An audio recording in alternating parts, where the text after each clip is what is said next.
ఒక నిమిషం అయ్యా. జగన్మోహన్ రెడ్డి గారు ఈ 4.5 సంవత్సరాల కాలంలో ప్రజలకి ఇచ్చిన హామీలన్నింటినీ కూడా తుంగలో తొక్కి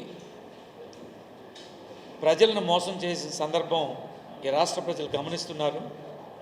ఈ ప్రభుత్వాన్ని ఎప్పుడు గద్దె దింపాలా, ఎప్పుడు ఈ ప్రభుత్వాన్ని సాగనంపాలా, ఇంత మోసపూరితమైనటువంటి ప్రభుత్వం ప్రజలకు అనేక హామీలు ఇచ్చి మభ్యపెట్టి మోసపుచ్చి అధికారంలోకి రాగానే ఏరు దాటి తెప్ప తగిలేసిన విధంగా ప్రవర్తిస్తున్న ఈ ప్రభుత్వాన్ని గద్దెదించడానికి ప్రజలు సిద్ధంగా ఉన్నారు.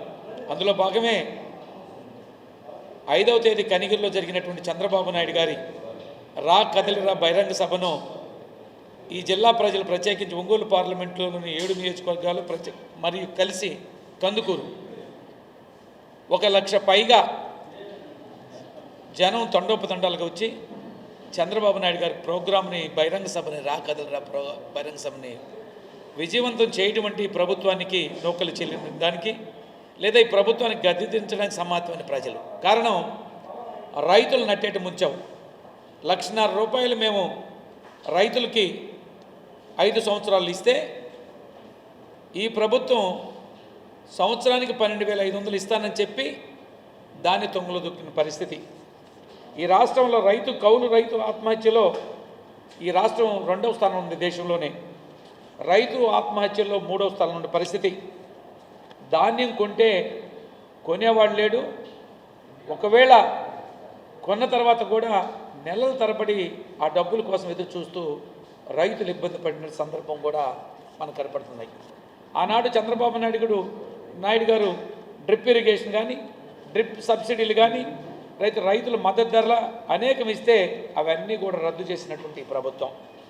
తిక్కలోడు తిరునాళ్ళకి వెళ్తే ఎక్కను దిగను సరిపోయిందన్నట్టుగా జగన్మోహన్ రెడ్డి గారు రివర్స్ టెండర్స్ పాలసీతోటి అనేక కార్యక్రమాలు రద్దు చేసిన సందర్భం. ఆఖరికి పోలవరం ప్రాజెక్టు ఈరోజు కూడా పూర్తి కాలేదు. నాడు చంద్రబాబు నాయుడు గారు ముఖ్యమంత్రిగా గెలిచిన తర్వాత ముఖ్యమంత్రిగా ప్రమాణ స్వీకారం చేయాలంటే పోలవరం ముంపు గ్రామాలు 8 తెలంగాణ ఉంటే వాటిని తీసుకొచ్చి ఆంధ్రప్రదేశ్లో కలిపితే తప్ప నేను ప్రమాణ స్వీకారం చేయనని భీష్మించుకొని కేంద్ర ప్రభుత్వాన్ని మెడలు వంచి ఆ 8 గ్రామాలను కలిపిన తర్వాత ఆంధ్రప్రదేశ్లో ఆయన ప్రమాణ స్వీకారం చేస్తారు.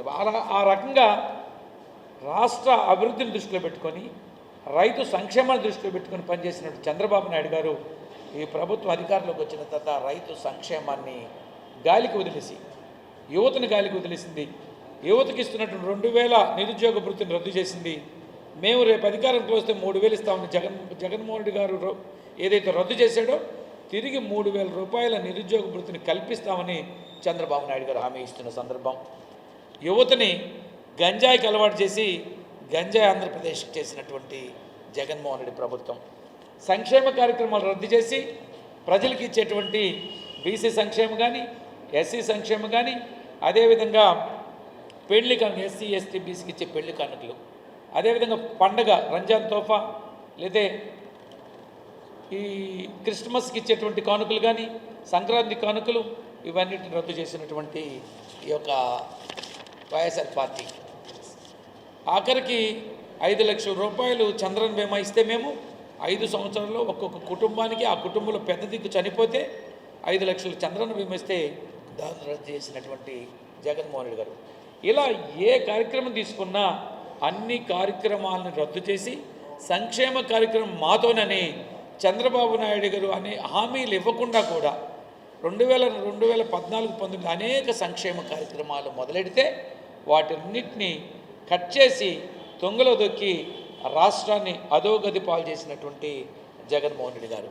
ఇతర దేశాల్లో చదువుకోవడానికి చంద్రన్న 10 లక్షల రూపాయలు బీసీలకి, ఎస్సీ ఎస్టీలకి 15 లక్షల రూపాయలు.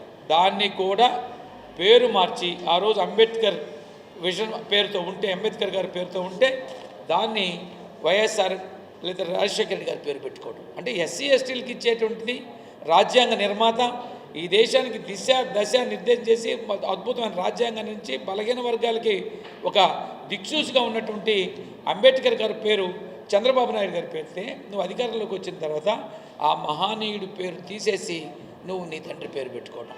ఇలా సంక్షేమ కార్యక్రమాలు రద్దు. ఆ సంక్షేమ కార్యక్రమాలకి ఆద్యుడు ఎన్టీ రామారావు గారు. ఆ సంక్షేమ కార్యక్రమం కొనసాగించింది చంద్రబాబు నాయుడు గారు.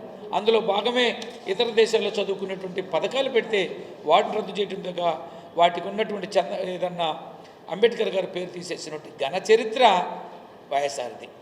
కాబట్టి ఈ పార్టీని దొంగలో తొక్కేయడానికి, ఈ పార్టీని గద్దె దింపడానికి రాష్ట్ర ప్రజలు సిద్ధంగా ఉన్నారు. రాష్ట్ర ప్రజలు కూడా మేము ఒకటే అప్పీల్ చేస్తున్నాం.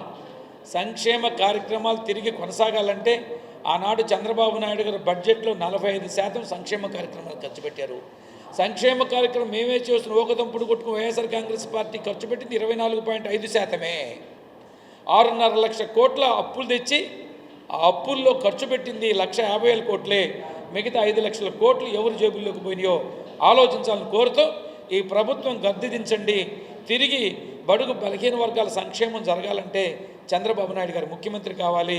బీసీ ఎస్సీ ఎస్టీ పథకాలు తిరిగి కొనసాగాలంటే చంద్రబాబు నాయుడు గారు ముఖ్యమంత్రి కావాలి.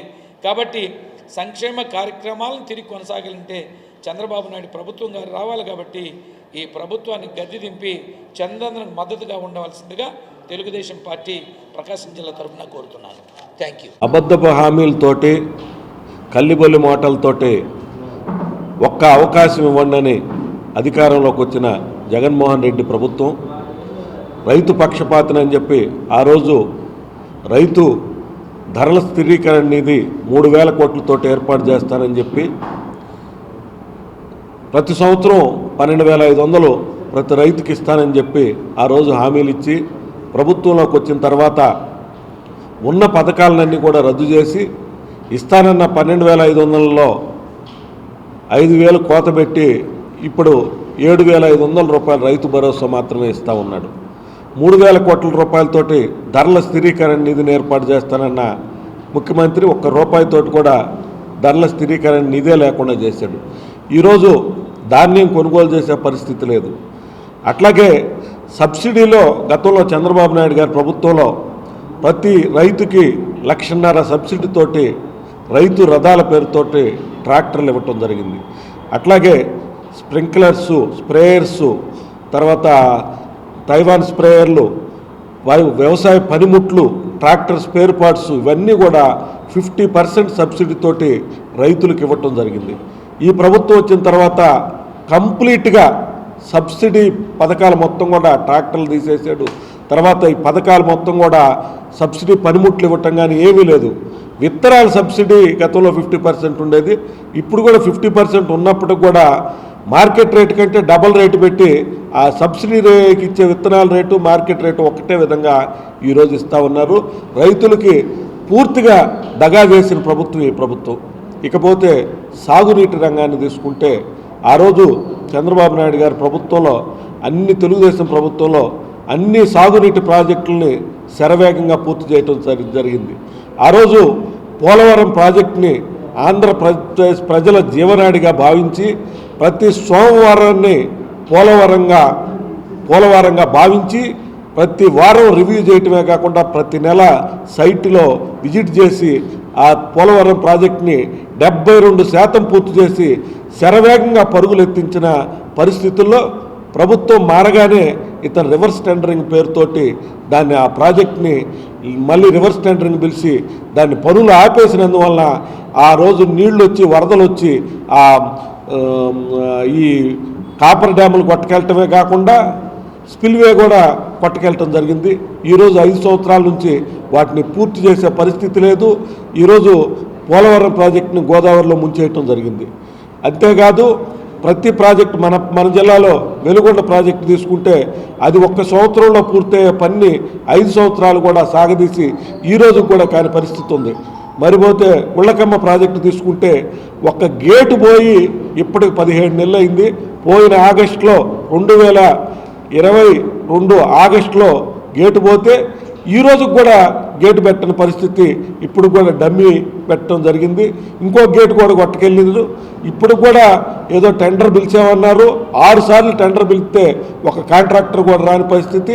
కాంట్రాక్టర్లు ఈ ప్రభుత్వాన్ని బహిష్కరించిన పరిస్థితి ఉంది. ఇప్పుడు ఎవరితోటో కాంట్రాక్టర్ తోటి ఒప్పందం చేసుకున్నారన్నారు. మరి ఈ టైం లోపల ఇప్పుడు 2 పంటలు పూర్తిగా లాసిపోయారు ఈ జిల్లా ప్రజలని చెప్పి కూడా నేను తెలియజేస్తున్నాను. అంతేకాదు ఈ సంవత్సరం